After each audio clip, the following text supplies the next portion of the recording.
하나님 말씀 나누겠어요. 에베소서 5장 1절에서 2절입니다.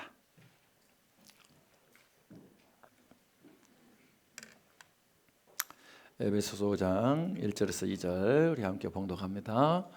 그러므로 사랑을 받는 자녀같이 너희는 하나님을 본받는 자가 되고 그리스도께서 너희를 사랑하신 것 같이 너희도 사랑 가운데서 행하라. 그는 우리를 위하여 자신을 버리사 향기로운 제물과 희생 제물로 하나님께 드리셨느니라. 아멘.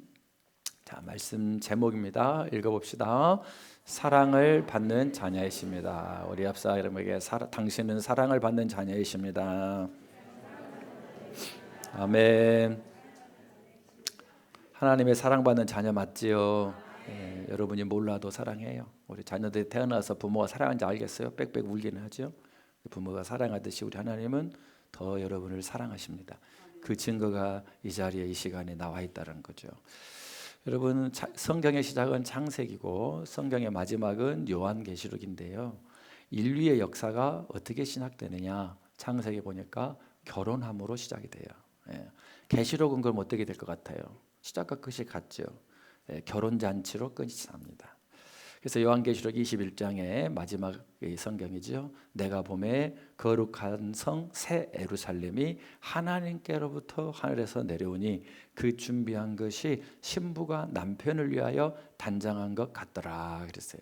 이 새 예루살렘은 교회예요. 그래서 지금 교회의 성도들이 지금 수천 년 역사 속에서 다 하늘나라 가 있잖아요. 이 땅에 있는 하나님의 교회와 저 하늘에 있는 교회가 준비돼서 딱 채워지는 그날에 주님이 재림하신다. 우리를 찾아오셔서 역사를 완성하신다. 그렇다면 우리는 그 사이에 시작과 완성 사이에 지금 살고 있는 것입니다. 그래서 교회는 무엇인가? 첫 번째 우리가 교회는 무엇인가? 교회는 에베소서에서 주님의 몸이다라고 4장까지 설명해 줬죠. 그래서 주님의 몸이 된 교회, 주님을 머리로 삼은 그 교회를 통해서 사람들이 구원받고 있고 죄인들이 하나님의 자녀가 되고 이 땅에 하나님 나라가 이루어져 가고 있어요. 그런데 5장에 이제 가면서부터는 이제 그 몸이 신랑과 신부가 한 몸을 이루듯이 우리가 주님의 몸이 된다는 것은 신부로서 몸이 된다는 거예요. 신부로서. 그래서 5장에서는 그리스도의 신부로 설명하기 시작해요. 신랑과 신부는 모든 것을 다 공유합니다. 우리가 자녀 때문에 산다, 내가 자식 때문에 산다 그러지만 그 자식은 절대 내 마음 몰라요. 가장 비밀한 것을 다 공유하고 서로의 것을 다 공유하는 것이 최고의 인간관계가 사실은 부부관계입니다. 그렇죠?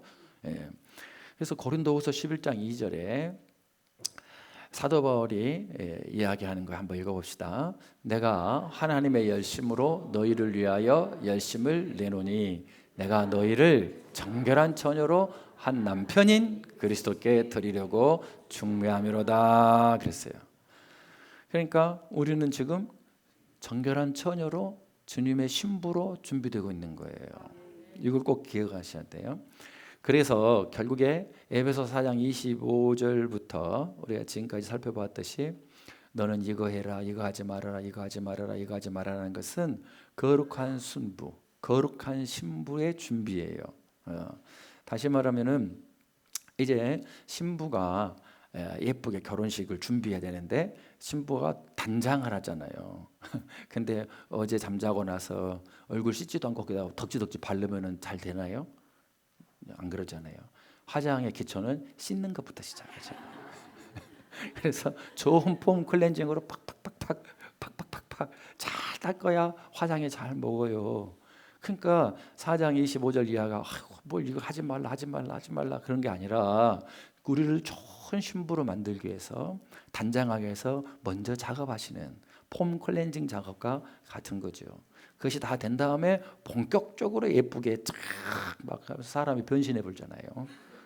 그래가지고는 신혼여행 가서 싸워요. 너가 누구냐 그러면서 내가 봤던 너는 아닌데 너는 누구냐 막 그렇게 화장 기술이 우리나라 뛰어나대잖아요. 그래서 본격적으로 단장한다는 얘기가 5장부터의 이야기예요. 그럼 엄청난 유익들이 있어요. 화장을 하려면 먼저 씻어야 된다. 열심히 바른 게 아니다. 그래서 씻어내는 작업을 거룩이다. 하나님이 반드시 우리에게 은혜 주신 다음에 단장하기 위해서 먼저 거룩하게 하시는 작업이 있어요. 그래서 사도 바울이 4장 25절 이하에서부터 거룩한 신부로 단장돼야 될 교회는 이제는 분이 난다고 분을 낼 수는 있으나 해가 지도록 품어서는 안 된다. 해가 지내 하고 다시 자기를 거룩하게 마음을 관리할 수 있어야 되고, 욕심난다고 도둑질해서도 안 되고, 더러운 말, 여러분 막 욕짓거리를 막 팍팍 하는 그런 며느리가 들었다 생각해봐요. 좋겠어요? 아들이 없어서 모르는구나. 표정이 하하. 그런 사유가 들었다 생각해봐요. 막 내 딸한테 막 욕짓거려. 나 엄마 아버지 있는 데서 막 그렇게 분을 내고 풀지도 않고 막 더러운 말을 쏟아내고, 그러면은 부모를 얼마나 근심하겠어요. 그러므로 성령을 근심시키지 않게 해서 죄를 짓지 말아라. 서로 용서하라. 나를 그래서 기쁘게 하라. 이거 다 그래서 거룩하게 하는 거예요. 다 아는 내용이잖아요. 그런데 우리가 이렇게 다 아는 내용인데도 지키기가 어려워요? 어렵다. 그러면은 내가 그리스도의 신부가 돼야 된다. 왜 이렇게 신앙생활이 어렵나? 그것은 무엇 때문일까? 첫 번째로 옛사람의 방어 체제 때문이에요. 내가 은혜를 받아서 성령을 받으면 거듭나요. 소망이 생겼어요. 잘 살아봐야지. 근데 내 안에 옛사람이 있어요. 사고방식이 있어요. 정서가 그대로 있어요. 이 옛사람은 뭘 가지고 있냐면 방어 체계를 가지고 있어요.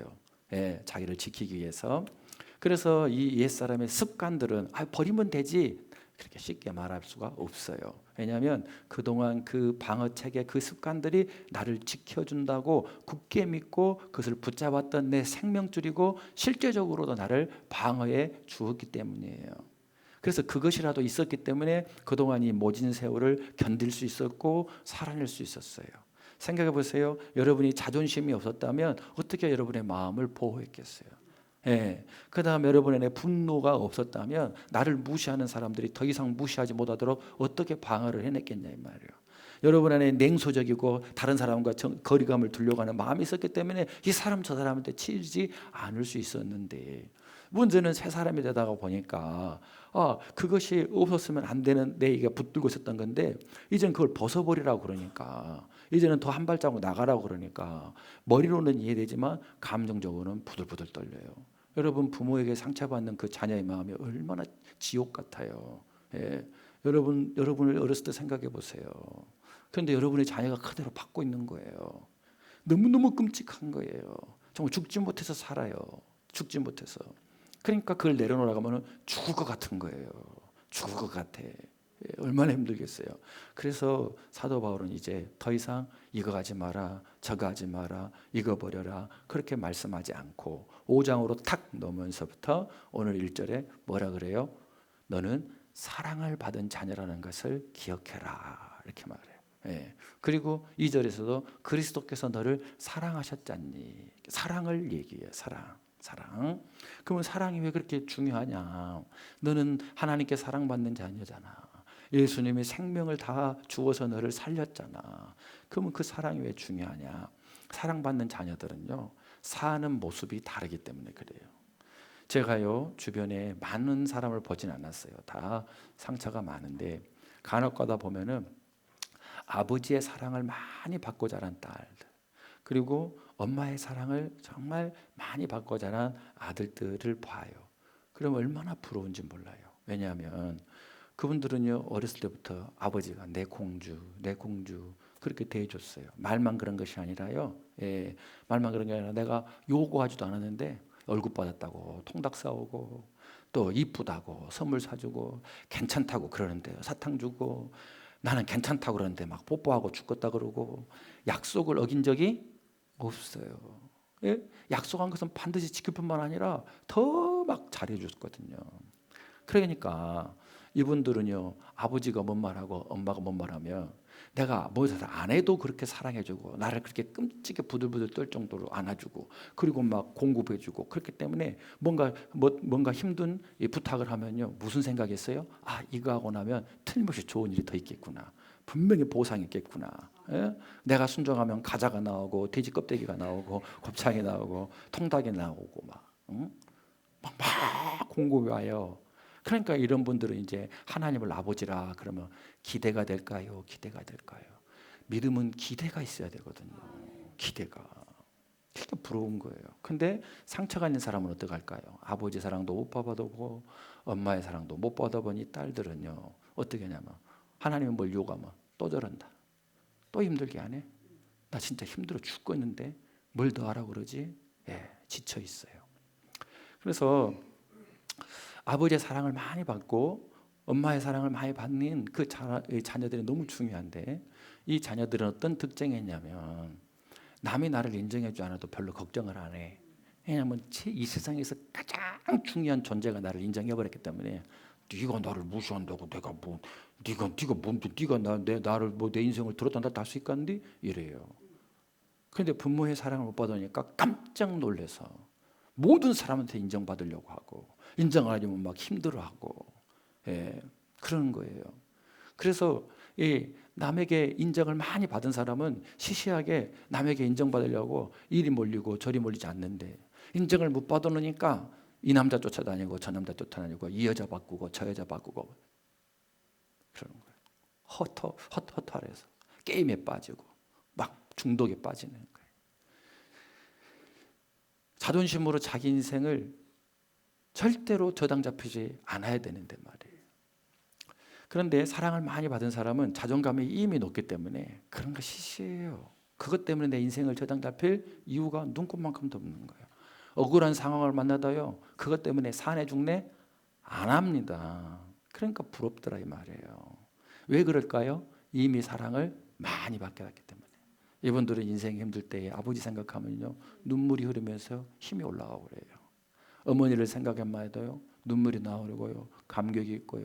내가 엄마한테 이런 사랑 받았는데 내가 어떻게 살아야 될까? 그래서 쉐마가 중요하다는 거예요. 쉐마는 부모 자식이 사랑하라에 사랑하라. 그런데 사랑받지 못하고 사는 자녀들은 어떻게 될까요? 이제는 아버지한테도 방어를 해야 돼. 아버지한테도 더 이상 이제 기대할 것이 없어. 이제 사춘기 들어가. 그럼 방어합니다. 문 꽝 닫고 들어간다든지. 막 혼내고 있는데 고개는 숙이고 있지만 속으로는 욕하고 있는 거죠. 이렇게 하나씩 방어 의제들이 막 수없이 세워지면서 이것이 내가 살기 위해서 막 작동을 하는 거예요. 그러니까 항상 그 마음의 기준은 뭐냐면 이렇게 사는 것이 힘든데 누가 또 나를 힘들게 하면 어쩌지? 두려움이 있어요. 그런데 하나님 은혜 주셔서 나를 꼬시더니 이거 해라 저거 해라 이거 하지 마라 그러니까 성질이 나는 거예요. 감정이. 그래서 가정에서 받은 사랑, 아버지 엄마에게 받은 사랑이 이렇게나 중요한 거예요. 딸을 안아줄 수 있는 진심으로 애가 공부와 상관없이 잘해봐야 뭐 거기서 거기예요. 근데 조금 더 좋은 대학 보내보겠다고 애하고 관계가 다 깨져버리잖아요.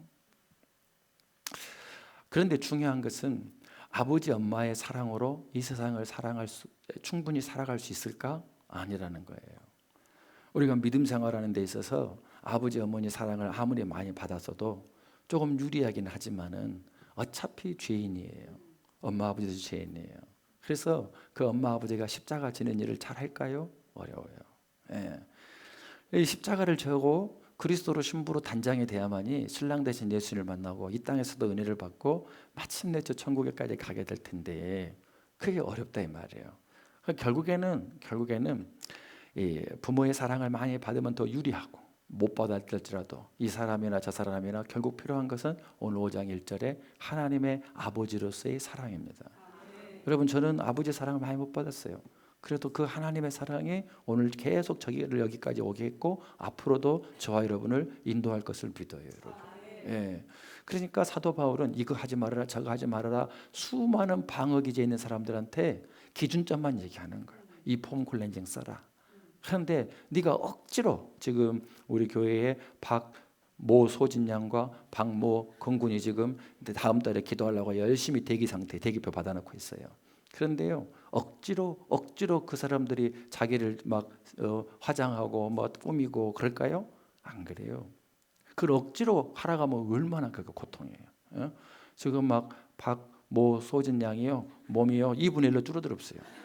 2분의 1로. 야 너 그러다가 아프면 어떻게 할래? 너 그만 빼라 그래도 안 돼요 그랬는데 억지로 제가 몽둥이 들고 너 안 빼면 내가 줄이 안 서준다 막 그러고, 박건희 네가 사람이냐, 몸도 안 그렇게 살도 안 빼고. 얼마나 불행한 결혼 관계. 다 자기가 하고 싶어서 그만하라 해도 괜찮다 그래도 더 하는 게 사랑이다 이 말이에요. 그러니까 사도 바울이 하지 말라 하지 말라 하지 않고 딱 진짜 중요한 것은 사랑이다. 너 사랑받았지? 사랑을 계속 받아야 돼. 너 사랑받은 자녀야. 그러면 이야기가 달라진다요. 내가 무슨 악한 일 하려고 해도 친구들이 뭐라 꼬셔도 엄마가 나를 위해서 어떻게 사랑했는데, 내 아빠가 나를 위해서 얼마나 노력해. 그러면 돌아섭니다. 그런데 쫓아다니면서 매를 들고 다니도 안 할 것 같아요? 도훈이가 펑펑펑펑 울었다니까요. 아빠 죄송해요. 내 아빠가 어떤 것을 요구한 줄 알면서도 너무 나쁜 놈이었어요. 뭔 그렇게 나쁜 짓을 했냐. 제가 다 기록하면 아버지 죽어보니까 뭔 말이에요. 그 정도예요 여러분. 안심하지 마세요 여러분. 그래도 안심한다면 할 수 없습니다. 예. 자, 그러면은 이 사랑이 우리의 힘이라면 우리는 어떤 사랑을 받았느냐. 요한복음 19장 30절 말씀인데요. 함께 읽어볼까요? 예수께서 신포도주를 받으신 후에 이르시되 다 이루었다 하시고 머리를 숙이니 영혼이 떠나가시니라. 아멘. 주님 영혼이 떠나버렸어요. 그러니까는 십자가에서 마지막 죽으시는 그 절명하시는 장면이에요. 그때 주님께서 다 이루었다 말씀하시고 떠나갔다는 거예요. 그래서 패션 오브 크라이스트라는 예수님의 그 순환 영화 보신 분들 계실 거예요. 그런데 도무지 뭔 말인지 처음부터 끝까지 못 알아먹어요. 자막만 열심히 봐야 돼요. 왜냐하면 그게 영어가 아니라 아람어를 하기 때문이에요. 그러니까 예수님은 당시에 고대 근방에서 하는 아람어를 쓰셨어요. 근데 성경에는 요한복음에는 이 다 이뤘다가 테텔레스타이, 그러니까 그 종살이 하고 있는 사람에게 값을 다 지불했으니까 너는 더 이상 그 사람의 종이 아니고 내게 속했다 할 때 쓰는 단어가 테텔레스타이예요. 그러면 요한은 그때 당시에 전 세계적인 공통어가 요즘 우리는 영어처럼 헬라였기 때문에 그 헬라어로 썼지만, 예수님은 십자가에서 다 이뤘을 때 테텔레스타이 이렇게 말 안 했겠잖아요. 아람어를 하셨겠잖아요. 그럼 그 아람어가 뭐냐면 칼라예요. 칼라. 이 칼라는 두 가지의 뜻이 있어요. 뿌리는 같은데, 첫 번째로 동사로 쓸 때는요, 내가 다 값을 지불했다 그런 뜻이에요. 그런데 명사가 무슨 뜻이냐면 너는 내 신부야 그런 뜻이에요. 그러니까 무슨 값을 지불했다는 거예요. 너는 죄의 신부가 아니라, 사망의 신부가 아니라, 너는 멸망할 자가 아니라 내 신부가 되도록 다 지불했다라고 말하는 거예요. 다 지불했다. 그러면 예수님이 이 땅에서 뭘 다 이루셨느냐? 저와 여러분을 신부로 살 수 있도록 모든 작업을 다 십자가에서 마치셨다 그런 뜻이에요. 그런데 여러분, 당시에 지금도 그렇지만은 중동 지역의 신랑들은 신부를 데려올 때요, 3년치의 사람의 3년치의 임금을 계산해 가지고 반드시 지불해야 돼요. 기본값이. 왜냐하면 그 집안에서 중요한 노동력을 자기 집으로 갖고 와버리기 때문에 3년치를 지불하는 게 당시의 전통이에요. 그런데 우리 예수님께서는 어떻게 지불했어요? 하나님의 보좌에 앉으신 그 영광을 다 버리시고 오셔서 당신의 마지막 피 한 방울까지 딱 쏟아서 죽으시면서 우리에게 신부가 되도록 다 값을 지불하셨어요. 그리고 다 이뤘다 내 신부야 하고 죽으신 거예요. 이것을 제가 묵상하는데 제 가슴에서 통곡이 터졌어. 통곡이. 지난주에 나는 그동안 어떻게 살았나, 너무 감사하기도 하고 너무 죄송하기도 하고. 그런데 제 마음 저 깊은 곳에서요, 그래, 내가 절대로 주님 앞에서 부끄러운 모습으로 살지 않아야 되겠다. 누가 하락해서가 아니라 그 사랑이 내게 주신 사랑이니까. 주님, 육신의 아버지의 사랑은 많이 받지 못했지만 내가 아버지의 그 크신 사랑을 받았으니 주님 만나는 그날까지 거룩한 신부로 내가 주님의 기쁨의 잔치에 참여하겠습니다. 다 이루고 죽으시고 부활하여 승천하신 주님이 조금 있다가 반드시 우리가 만나게 된단 말이에요. 인생 살아봐야 100년 아니니까. 그리고 마침내 주님이 오셔서 만나는 분도 있겠지만, 그때에 우리 주님은 너의 내 신부야 라고 말해 주시면서 너 더 이상 죄에게 마귀에게 그렇게 수치스럽게 살지 마라 내 신부야 하고 갔어요. 가셨으면 이제 다시 오시는데 오셔서 누구를 찾을 것 같아요? 내 신부가 된 사람을 찾겠잖아요.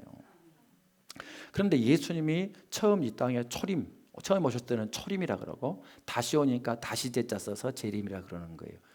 그러면 초림 때는요 예수님이 의인을 찾으러 왔어요, 죄인을 찾으러 왔어요? 왜? 다 의인이 없으니까. 그래서 예수님은 나는 의인을 찾으러 온 것이 아니라 죄인을 찾으러 왔노라 그러면서 죄인들을 열심히 찾아다니셔요. 창녀들, 남의 돈 떼어먹은 세리 삭개오, 나병 환자들, 귀신 들린 사람들한테 소외된 그 수가성의 여인들 계속 찾아다니면서 그들과 친하게 지냈어요. 왜 그래요? 죄인을 찾으러 와서 죄인을 치유하시고 그들을 변화시키기 위해서 그런 거예요. 자, 그래서 테텔레스타이 칼라 하시면서 다 공평하게 신부로 될 수 있도록 주님께서 다 갚으셨다. 그러면 다시 오실 때 누구를 찾아요? 신부를 찾는다. 그 이야기가 마태복음 25장 12절에서 13절인데 열 처녀의 비유예요. 그리고 마지막 그 비유의 끝에 이렇게 기록되어 있는 거예요. 읽어봐요. 대답하여 이르되 진실로 너희에게 이르노니 내가 너희를 알지 못하노라 하였느니라. 그런즉 깨어 있으라 너희는 그 날과 그 때를 알지 못하느니라. 아멘. 언제 우리가 죽을 줄 알아요? 주님이 언제 오실 줄 몰라요. 그런데 재림에 오실 때의 이 이야기는 마태복음 25장은 마지막 주님이 오실 때에 당신이 천국으로 드릴 사람과 드리지 못할 사람 세 비유 중에서 가장 먼저 나와요. 그런데 열 처녀가 다 등불을 준비했어요. 이 등불은 이 신랑이 자기를 보고 찾아올 수 있도록 밝히고 있는 거예요. 맹인들이 옛날에 등불을 들고 다녀요. 물어봤어요. 뭐한데 당신 안 보이는데 등불을 갖고 다니시오? 그러니까 남이 나한테 안 부딪히라고요. 그러니까 그 등불은 자기가 보려고 하는 게 아니라 상대방이 보게 하는 것처럼 우리가 주님이 나에게 믿는 자를 찾아오시니까 그 등불은 은혜예요. 은혜. 그래서 선물로 받은 것이니 이는 누구도 자랑하지 못할다. 누구든지 그것은 은혜로 받아요. 등불을. 그런데 그 등불을 진짜 믿음을 가지고 있는 사람으로서 지키는 일은 내가 해야 돼요. 그게 기름이거든요. 그러니까 등이 없는 사람은 당연히 예수님이 안 찾아가죠. 근데 등이 있어서 갔는데 꺼져버렸어요. 그게 미련한 다섯 처녀라는 거예요. 똑같이 은혜를 받았는데. 그러니까 재림 때 찾아오신 예수님은 누구를 찾아와요? 죄인을 찾지 않는다 이 말이에요. 의인이 되어서 그 믿음을 지킨 거룩하고 흠없는 내 신부를 찾아러 오신다 이 말이에요. 그래서 저 여러분이 주님이 딱 오시는 날 나도 그 처녀들처럼 요즘 다 준비하고 등불을 가지고 가는데 나는 주여 주여 하는데 주님이 보실 때에 믿음이 꺼져 있는 사람은 나 모른다 그런다는 거예요. 네, 주님 앞에서 다 선을 봐야 돼, 선을. 근데 성경은 열 처녀 중에서 5명은 그 심판의 때 우리가 죽어버린 다음에는 기회가 없다 이 말이에요. 주님이 와버린 다음에 기회가 없어요. 주님이 나 너를 모르겠다 이렇게 말해요. 그러니까 사랑하는 여러분, 저 여러분들은 다 슬기로운 처녀가 되어서 주님 온전 잔치에 다 들어가게 되기를 축복합니다. 예, 신랑이시기 때문에 신부에게 모든 걸 공급하십니다. 주님이 5명은 모르겠다. 왜 모르겠다고 했다고요? 기름이 떨어져서 등이 꺼져버려서. 등이 없어서가 아니라 등이 꺼져버려서. 오늘날 등이 꺼져버린 목사, 등이 꺼져버린 장로, 권사, 등이 꺼져버린 성도들이 얼마나 많겠어요. 그러니까 주님이 2000년 전에 말씀하셨어요. 자, 그러면은 그 등이 꺼지지 않도록 해야 되는 이 기름이 뭘까요? 이 장로교를 처음 시작했던 칼빈이 그렇게 주석을 했어요. 주를 끝까지 시인할 수 있는 성령을 모신 내적인 마음이다. 그래서 성령이 계신 그 마음이 성령의 기름 부어주신다 그러잖아요. 우리에게 믿음을 계속 부어주시는 거예요. 그런데 믿음을 선물로 받아서 예수를 신랑으로 믿게는 되었지만은 은혜로 병도 낫고 문제도 해결되니까 믿게는 되었지만 주님의 신부로 단장하는 사람은 50%였다. 그렇죠?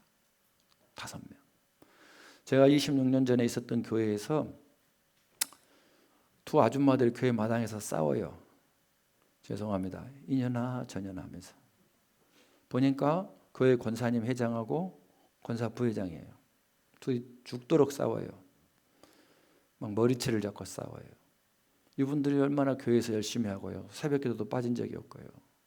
얼마나 충성되는지 몰라요. 그런데 뭘로 싸웠느냐 봤더니 1997년도 IMF가 터지니까 노숙자들이 막 생기니까 우리 교회에서 바로 무료급식을 시작했는데 무료급식 하다가 의견이 안 맞아가지고 이년아 네 때문에 내가 못 해먹겠다 폭발해가지고 거기 있는 다 사람들 다 봤어요. 자, 그때 예수님이 오셨어요. 재림해가지고. 그럼 내 신부다 라고 말하겠어요? 오늘날 이 잘못된 신앙들, 구원파를 중심으로 해서 정통교단까지요. 초림예수만 알아요. 재림예수를 몰라요. 그래서 아무것도 안 고쳐요. 욕짓거리하고 분열하고. 십자가에 어떻게 그런 것이 있을 수가 있어요? 분명히 디모서 2장에 주의 종들은 악독한 말을 하냐고 분을 내지 않냐고 온유한 마음으로 잘 가르치며 인도하는 자라야 할진이 있었다 말이에요. 아무리 그가 은사를 할지라도 그의 성품이 그리스도의 신부답지 않으면 그걸 다 구별할 줄 알아야 되죠. 오늘날이 완전히 한국 교회가 십자가 지지 않으려고 하는 이 풍토 속에서 구별이 없어져 버려요. 구별이. 그래서 십자가를 지지 않으려고 해요. 할 말 안 할 말, 할 행동 안 할 행동을 구별을 못하고 그냥 해요. 예수는 절대 안 닮아요. 은혜는 많이 받아서 예수 자랑은 많이 하지만 그러면 당신이 향기 나는 그리스도의 신부요? 하면은 증거가 없는 거죠. 불이 꺼져서. 그래서 예수님이 누가복음 6장 44절에서 나무는 각각 뭐로 하라고요? 뭐한지 가시나무에서 너는 무화과를 기대하고 있느냐? 뭐한지 찔러대는 상처 내고 피 흘리는 그것에 네가 무슨 포도를 따겠다고 했느냐? 주님이 경고하는 말씀이에요. 마지막 날에. 오늘 여러분 가운데 성령 충만하기보다 여기 충만하신 분이 있으신가요? 사랑에 충만하기보다는 혈기 충만하시고 이게 다 돌과 가시예요. 주님이 그걸 제거해 주시기를 원하십니다. 그리고 그 자리에 향기로운 성령의 충만한 기름 부심으로 저 여러분을 거룩한 신불로 재단장해 주시기를 원하고 계십니다. 반드시 그렇게 되기를 축복합니다. 우리는 안 되지만 방어기제 때문에 안 되지만 주님은 그보다 더 큰 사랑으로 오셔서 그걸 내려놓을 수 있게 해주십니다. 아이들이요 위험한 칼을 들고 있어요. 그 내놓으려고 하면 막 울어요. 그러면 이제 웬만하면 좀 성질이 지금 밤에 때려버려요. 그러면서 이 새끼야 너한테 그런데 얘는 상처가 났거든요. 좋은 방법이 있어요. 뭐가 있을까요?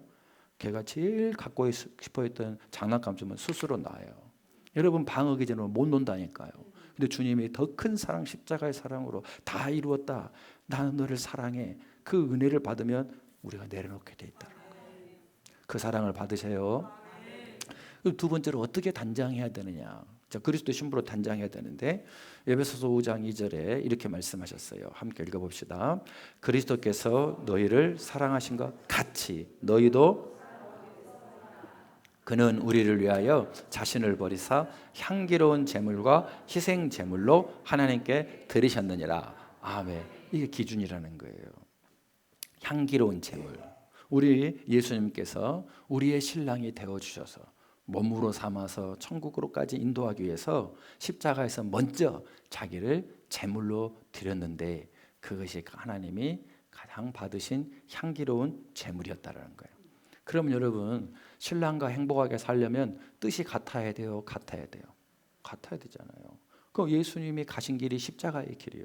그것이 가장 향기로웠고 그 향기 때문에 그 향기를 맡은 우리가 자발적으로 구원의 지금 길을 가기로 하잖아요.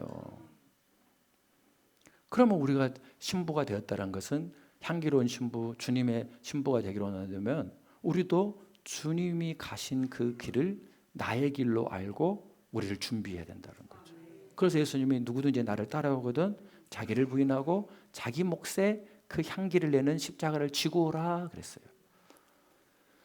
주님은 거룩한 신부만 원하시는 것이 아니라 아름답게 향기를 뿜어내어서 생명을 살려내는 그 아름다운 신부도 원하신다는 거예요. 그게 단장이라 이 말이에요. 거룩한 신부는 폼 클렌징이고 그 다음 화장품 내가 모르네.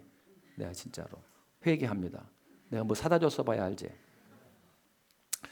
그래서 끝까지 믿음을 지키며 시인하며 따른다는 것이 쉽지 않아요.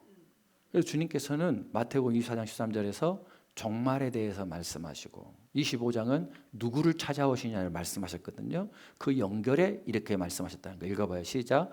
그러나 끝까지 견디는 자는 구원을 얻으리라 하며.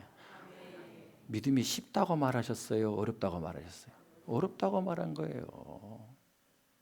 믿음이 쉽다고 말하는 사람들은 거짓말 치는 사람들이에요. 주님은 그렇게 말한 적이 없어요. 끝까지 견디는 자는 내가 도와주겠다. 이렇게 하는 거예요.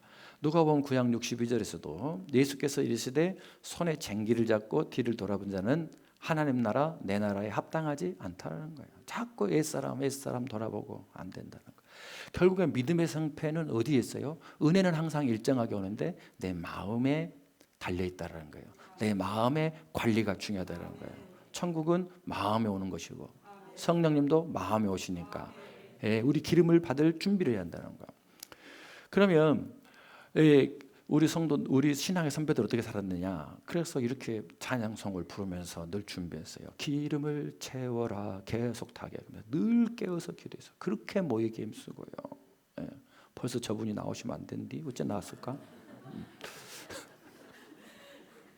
제가 존경합니다. 우리 조상들이 열심히 불렀어요. 네 등불은 안 꺼졌냐? 네 등불은 안 꺼졌냐? 네 등불은 안 꺼졌냐? 주님이 찾아오실 줄 알았는데 안 찾아갈 사람들이 많다 이 말이에요.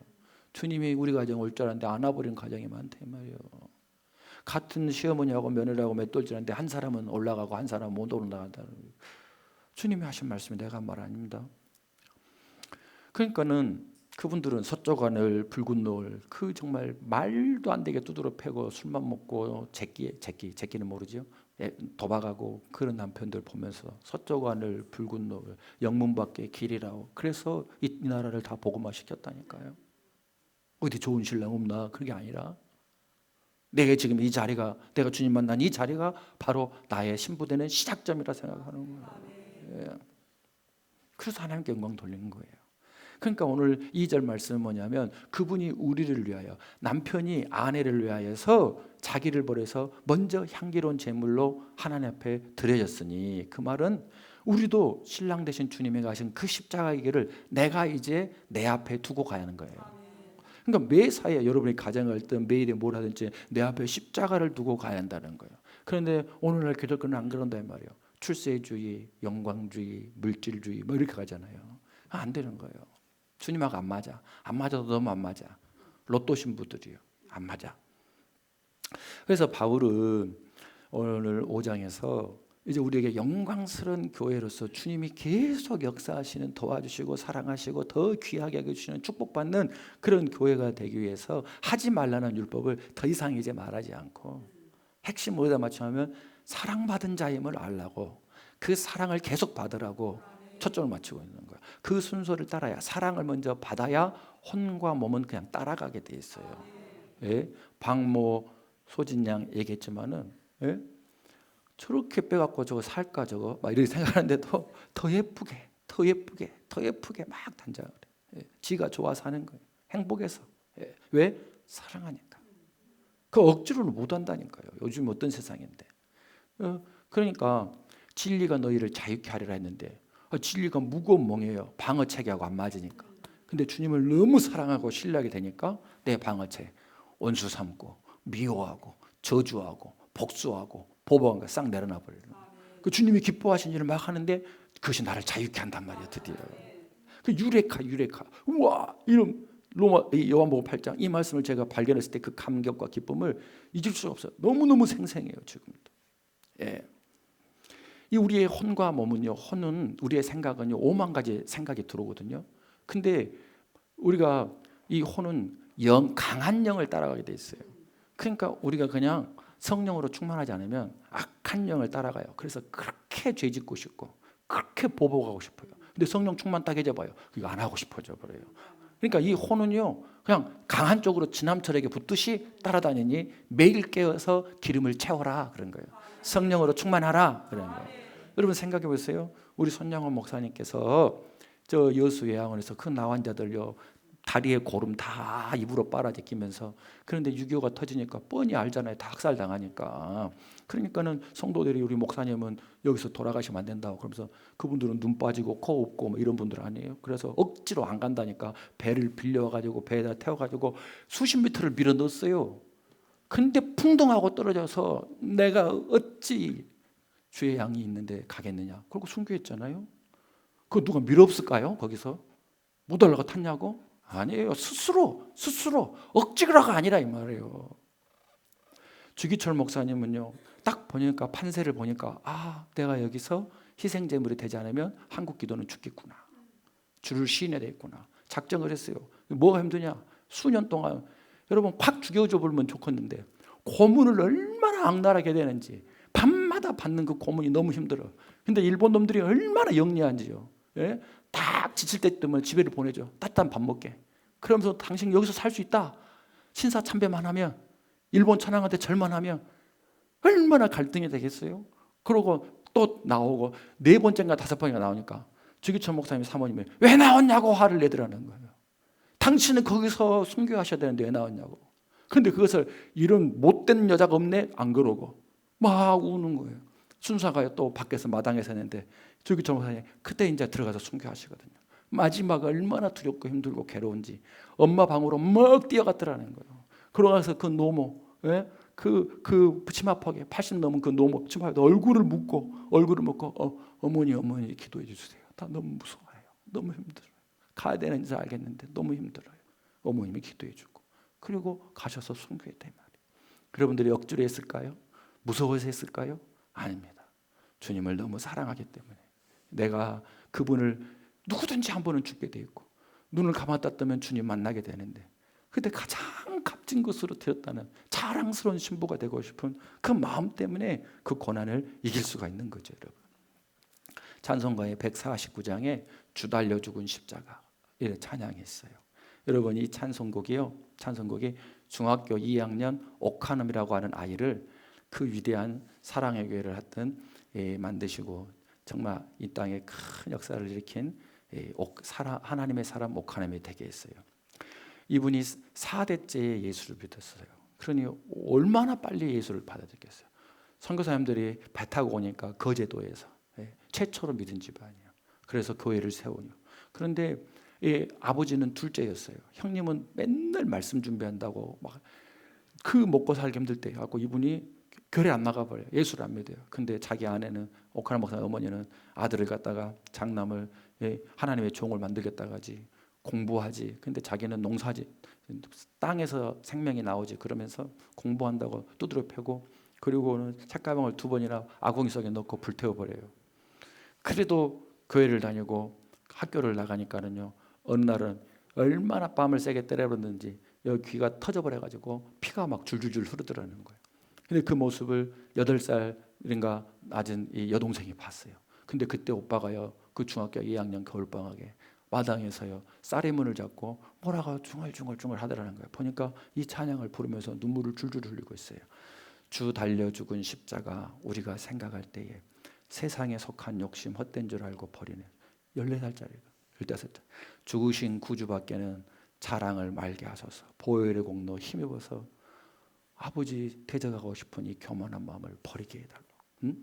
못 박힌 솜 발 보니 큰 자비 나타내셨네. 가시로 만든 면류관 우리를 위해 쓰셨네. 온 세상 마음을 가져도 주 은혜를 다 못 갚네. 놀라운 사랑받은 나 몸으로 재물 삼겠네. 그때 이 동생이 그 8살인가 뭐 7살에 이랬다는데 그 모습이 잊혀지질 않는다는 거예요. 그리고 나서 결국에 이제 목사님이 되시고 그리고 이제 사랑의 교회 하는데 아버지가 올라오셨더라는 거예요. 거제도에서. 그러니 90도로 절을 하고 내려갔다라는 거예요. 우리 관 목사님은 뭐 제가 제일 존경하는 목사님 중에 한 분인데 뭐 생전에 내가 만난 적이 있느냐 없어요. 빵 한 조각도 얻어본 적은 없어요. 그러나 그분의 인격과 그분의 신앙을 제가 존경하고 늘 따르려고 하는데 이분은 항상 민족을 사랑하고 사회적 약자를 잊지 않고 강남 한복판에 그 사람들이 땅값 떨어진다고 싫어하지만 장애인 복지관을 세웠어요. 요즘 다 그런 막 좌파로 가더라고요. 민족과 역사에 늘 채무의식을 가지셨던 귀한 어르신입니다. 이분이 신문에서 여러 차례 대담을 해서 신문에 나온 내용이에요. 요즘 성경의 본질과는 다르게 기득권만을 지향하는 현 기독교의 모습이 결국 좌파 정부의 공격의 빌미를 제공하고 있다. 하지만 참여정부의 분배 정책은 아주 긍정적인 것이다. 그렇게 언급하면서 기독교는 우익도 아니고 자익도 아니고 하나님 나라를 향하여서 중간에서 균형을 맞춰가는 노력을 절대로 멈춰서는 안 된다. 그러나 현재 세속적인 야망과 욕망에 둘러싸인 이 기독교가 도덕적 주권을 다시 확보하지 않는 한 그 일은 어렵다라고 말했어요. 저는 100% 동의합니다. 문제는 우리 안에 사랑입니다. 사랑. 최고의 사랑은 십자가의 사랑입니다. 사랑은 여러분, 구약은 남에게 피해 주지 마, 남에게 피해 주지 마 이거예요. 왜? 십자가의 사랑을 모르니까 그 정도가 최고의 선이에요. 그러나 신약에서는 다 초대교회 성도들 포함해서 말씀드렸던 손양원 목사님 다 지금도 이름 없는 성도들이 어떤 태도냐? 주님이 날 사랑하셔서 그렇게 다 이뤘다 하시며 그 여러분 생각해 보셔야 돼요. 저 십자가에서 죽으실 때 날 보고 있는 거예요. 여러분이 그 현장에 있는 거거든요. 그때 다 이뤘다고 말씀하신 그 사랑을 받았으니 나도 널 위해서 죽을 수 있어. 나도 널 위해서 죽기를 원해가 신약입니다. 진짜 사랑의 완성이죠. 여러분 우리가 그렇게 산다고 생각하고 있어요. 그게 천국 아닐까요? 부모가 자녀를 위해서 난 널 위해서 죽을 수 있단다. 그 아이가 공부 잘해서 내 얼굴 들이미는 것이 아니라 그러면 자녀도 나도 부모님 그 선한 뜻을 알니까 나도 부모님 사랑해서 죽을 수 있어요. 아내가 남편한테 난 당신을 위해서 죽을 수 있어. 남편이 난 당신을 위해서 죽을 수 있어. 얼마나 축복이에요. 잠시 호르몬이 나올 때만 하늘에서 별을 따다 두 손에 담아드려요. 뭐 그런 거 말고 그게 됩니까? 안 되죠. 그런데 놀라운 십자가 사랑을 경험할 때부터 그 사랑이 우리 안에서 나옵니다. 근데 사랑하는 사람이 제일 행복해요. 복수의 논리로 사는 사랑하면 불행합니다. 나를 점점 죄의 구렁텅이로 몰아넣습니다. 성경은 악을 악으로 갚지 말아야겠어요. 분명히 남편이 악을 했어요. 근데 내가 악을 하면 내 안에서 악이 나가는 거지. 그 사람 때문에 나는 어쩔 수 없다고 정당화가 안 되잖아요. 결국에 그러면서 내 자식까지 주변 사람까지 다 망하죠. 여러분 루이 암스토링이라고 있어요. 이분이 있는데 저 사진만 봤고는 잘 모르는데 준비해 주셔. 네, 충분해요. 고마워요. 네, 일부 때는 없었는데 그 사이에 또 준비해 주셨어요. 여러분 닐 암스트롱은 달나라 갔다 와서 위대한 사람인데 저분은요 1901년도생이에요. 그때는요 끔찍한 시대예요. 흑인이요 교회에서 이렇게 청소부 일들을 많이 했는데 은혜 받아가지고 싫어해요. 청소하다가 잠깐 앉아서 기도하니까는 감시하고 있던 백인 사무장이 뛰어가지고 멱살을 잡고 끌고 나가면서 우리 교회는 흑인 따위가 기도하는 교회가 아니라거든. 그 시대예요. 그때 이분이 저 What a wonderful world 저걸 좀 틀어줬어야 되는데 What a wonderful world 세상이 너무 아름답다고. 복수가 아니라 하나님 주신 세상이 너무 아름답다고. 하늘을 보니 파란 것도 축복이에요. 그리고 흰 구름이 떠다니는 것도 축복이에요. 얼마나 아름다운 날인가. 어두우면 어두워서도 축복이고. 그러면서 내가 생각하니 나는 너무나 이 아름다운 세상에 살고 있구나. 저 웃음소리가 저 미소가 백인들의 마음을 녹여요. 무슨 고난의 십자가를 버리고 투쟁이 아니야 이거예요. 그래서 흑인까지 대통령이 되게 되는 거예요. 여러분 성경에서 말하는 하나님이 꿈꾸시는 향기나는 교회가 가능할까요? 가능합니다. 그런데 사실은 불가능해요. 대부분의 사람들은 기본적으로 기본값이 하나님이 없다고 생각하고 삽니다. 저도 하나님 예수님 만나기 전에 그랬으니까요. 그런데 어떤 사람들이 눈에 보이지도 않는 이 하나님을 믿겠다고 그분을 주님이라고 그래요. 그거 자체가 정신 나간 소리죠. 불가능한 얘기입니다. 또 그 모르던 사람들이 하나님을 알게 되고 그분을 따른다고 공동체를 이루어요. 말도 안 되는 일이죠. 그런데 정말로 그것을 가능하게 하신 분이 있다면 우리의 힘으로는 안 되지만 그분의 힘으로 되지 않겠어요? 예. 그래서 마태복음 16장 18절에 보니까 또 내가 내게 이르노니 너는 베드로라 내가 이 반석에 뭐를 세운다? 내 교회를 세운다는 거예요. 여러분 우리는 신랑이 세우시는데 함께만 하면 되는 거예요. 여러분 우리는 할 수 없는 일이에요. 그러니까 안 된다는 생각이 먼저 오는 게 당연하죠. 그러나 내가 세우는 게 아니라 주님이 우리의 가정을 천국으로 만드시겠다는 것이고 우리 교회를 세우겠다는 거예요. 그리스도의 신부로서의 교회, 머리로 들었고 말로 들으면 미련하게 보이죠. 그러나 구원받고 은혜 받은 사랑받은 사람들에게는 능력이요 소망이요 기쁨이라는 것이죠. 주님을 만나게 될 것입니다. 이 땅에서부터 우리는 평화를 누립니다. 그리고 정말 처음에는 고난이 있을 때 Why me? Why me? 왜 나한테 이러세요? 왜 나한테 이러세요? 저도 많이 했습니다. 그런데 그때마다 주님 앞에서 기도하면 주님이 만나주셔서 십자가 사랑을 덮어줄 때에 Why me? 왜 나한테 이런 은혜를 주셨나요? 이렇게 하나님이 바꾸신다는 거예요. 제가 2009년에 너무 개척하고 2006년에 개척하고 얼마나 힘들더니요. 그때 이승철의 사랑 참 어렵다가 유행했어요. 성질 나가지고 내가 컬러링을 걸로 했어요. 나한테 전화하는 성도들마다 사랑 참 어렵다. 2달은 괜찮더라고요. 3달째 들어가도 내가 그걸 안 내리니까 하나님이 어느 날 그렇게 어렵냐? 그러시더라고요. 아니요. 하고 얼른 지워버렸어요. 사랑을 알게 해줄까? 하는 것 같았어요. 지난주에 개척한 지 2년 된 너무 힘들어하는 부부 만나가지고 목사님 부부 만나가지고 같이 식사를 하면서 이 얘기를 하면서 같이 펑펑 울었어요. 식당에서. 여러분 믿음으로 결단을 해도 의심은 찾아올 것입니다. 순종을 해도 두려움은 여전히 있을 것입니다. 말씀을 붙들어도 감정은 흔들릴 수 있습니다.